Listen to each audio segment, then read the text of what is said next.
I have done my research poster on Friedrich Froebel, who was the inventor of kindergarten. He was born on the 21st of April 1782, and his mother died 9 months later. The death of his mother was a significant factor towards his contribution to education, as without her there he felt neglected by his father and his stepmother due to their focus on his other siblings. In 1793 he moved in with his maternal uncle. From there on he was able to experience the nurture from a family member, along with expand his education. Froebel's contribution to the education system was kindergarten, which he first established in 1837. He came up with the name while on a walk through the woods where he saw the plants and figured a garden of children.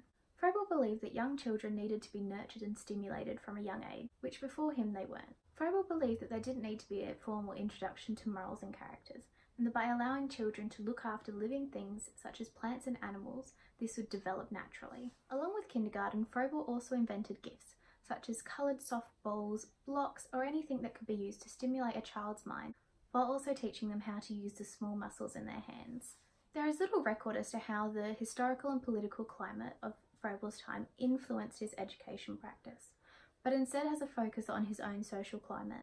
Prior to Froebel in the 19th century, there had been very few people that had thought to educate children under the age of 7. Froebel was one of the first few people to recognise the significance in brain development between the ages of 0 and 3. During this time, it believed that play was a form of idleness and disorder that was an unworthy element of human life. The social climate of Froebel was a very significant factor towards his education practice. Froebel's contribution was extremely significant, as without his work there wouldn't be kindergartens, and there wouldn't be as great of a development in the young child's mind. Into education was extremely significant, as without him there wouldn't be a means to develop the young minds, which would then be extremely helpful in later life. Children would be less involved and less aware in social interactions along with the world without Froebel, which would then have great impacts on them during later schooling along with later life. Froebel also created songs and games for mothers to play with their children, such as The Little Piggy or Happy Birthday, which have Froebelian backgrounds.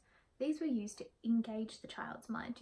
There's a quote saying, "During early years, emotional parameters are learned together with the ways to interact with others and learning through experience." This is a key factor of Froebel's practice.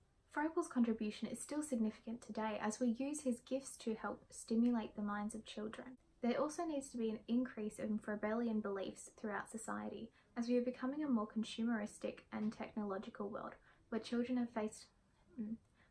have more face-to-face time with a screen than their parents. This hinders the child's capability to interact with others, which is a significant factor in their development and later life. Froebel's practice has a direct impact on early childhood development. As I am studying to become a secondary teacher, this may not seem as important to me. By implementing small elements of play into a secondary classroom, it can create greater interaction between the students and the teachers.